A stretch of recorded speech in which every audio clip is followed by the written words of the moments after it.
international field was in Troon for the Helen Holm Scottish Women's Open Championship, an event which has been established for over 40 years.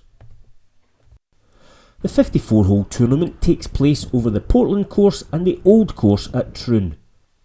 The grandstands were up lining some of the fairways and the greens in preparation for this year's Open Championship, which returns here in July, where the very best golfers in the world will compete over a testing layout with one of the toughest closing stretches in championship golf. So with 18 holes left on a breezy Ayrshire day, who are the likely contenders for this year's tournament? 2013 winner of the tournament, Olivia Winning, started the day at 1 over par, 4 shots off the lead. Her approach here at the first shows just how tough the wind was making things for the golfers. An opening bogey for the past champion from Rotherham, not the ideal start. There was an opening bogey also for playing partner Bethany Garton. She would finish the tournament tied for 7th place. Bethan Popple from Long Ashton Golf Club started the day at 1 over also. A nice approach here, but once again the ball just releasing on past the flag, but an opening par safely secured.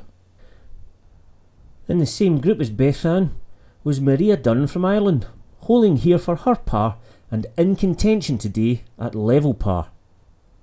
2 players shared the lead going into the final round. Defending champion from Ireland, Olivia Mahaffey, had a blistering start on day 1, looking to add this year's title to the Irish Women's Open Championship she won earlier in the month. Alongside her at 3 under par was Swede Linda Lundqvist, whose level par round on Saturday made her draw level with the day 1 leader. Unfortunately for Lundqvist, that drive found the sand and she had to settle for an opening double bogey 6 on the first. Olivia Mahaffey could only manage a bogey, which meant that the only par from the final group came from Jessica Ross, starting the day 2 behind at 1 under par. By the time they stepped on the second tee, there was only 1 shot separating the leading 3 golfers. Tough conditions would ensure a lot of movement in the leaderboard throughout the day, with testing conditions making interesting viewing for the Great Britain and Ireland Curtis Cup captain Elaine Farquharson-Black. A member of the Great Britain and Ireland Curtis Cup team 2 years ago was Ailey Briggs from Kilmacombe. Here sinking a nice long putt on the tricky par 3 14th. Ailey finishing well down the field this time though, just inside the top 30. Furthest up the leaderboard for the home-based players was Shannon McWilliam from Aboyne. She finished top Scot in a tie for 18th.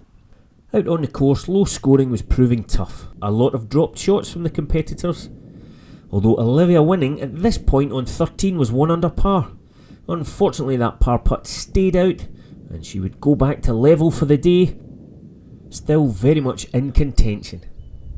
Matching the lowest score for 18 holes on the final day was Megan McLaren from Wellingborough Golf Club. An impressive level par 72 saw her finish the tournament tied for 7th. A few shots back was Holly Muse from West Lancashire. Here, her tee shot at the par 3 14th, coming up just 10-15 feet away from the pin, and impressively she sank the putt for a birdie, a rare event here on the 14th. A couple of groups behind was Nastya Banovic from Slovenia.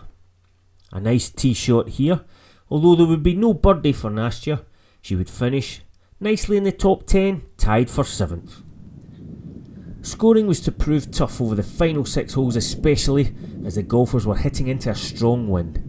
Maria Dunn here though, holing a nice putt for par on 13. She would finish the tournament 3 over par, good enough for 3rd place. 2 under par for the tournament at reaching the 13th, defending champion Olivia Mahaffey had played her approach through the green. A nice chip up here, but the putt would stay out and Olivia would drop back to 1 under par. Up ahead on 18, Olivia Winning was level par for the day, 1 over for the tournament.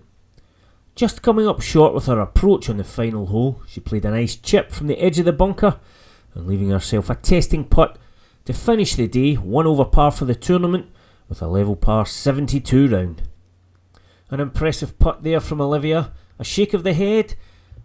All she could do now was sit back, watch and wait for the other scores to come in. In the second final group, Beth Ann Popple had this putt on 17 for a birdie. There was a real battle going on there. As they came up to 18, playing partner Annabelle Bailey was one shot behind Beth Ann, looking to finish as high up as possible. And how about this for a birdie putt to finish the tournament? Annabelle Bailey and Beth Ann Popple both finishing tied for 5th at 5 over par. After a bogey at 17, Olivia Mahaffey was now 2 over par for the tournament coming up the final hole. That meant that she required a birdie on the last to tie with Olivia winning. The ball dropping pin high there, but off to the right. Well, she'd given herself a chance, that's for sure. After a nightmare on the 16th, Linda Lundqvist was now a couple of shots behind the leaders. A nice approach here on the final hole though.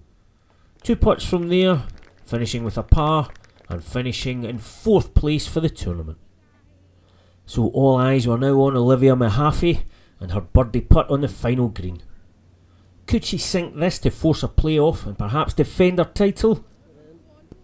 Well, look at that, it doesn't get much closer. You wonder how that ball stayed out.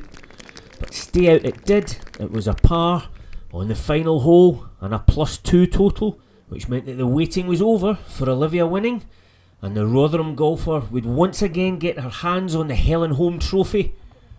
Winner here in 2013, and once again the winner in 2016. But when she finished, did she think she had done enough? I thought it was close. I thought I'd maybe top 3, and I was happy with that, but then obviously it's great to find out that I've actually won it. When I came off the course, someone told me just after I came out the score that I was actually leading it, which I found hard to believe, but I love Troon. It's my favourite golf course. The Portland as well. I think the Portland I like more than Royal Troon. But Royal Troon is amazing. It's crazy to play with the stands up. It makes everything kind of closer. It's cool though. It's great that the pros are going to be playing here in a couple of weeks' time, and yeah, to have won it twice is fantastic. Hopefully it's the start of better things to come.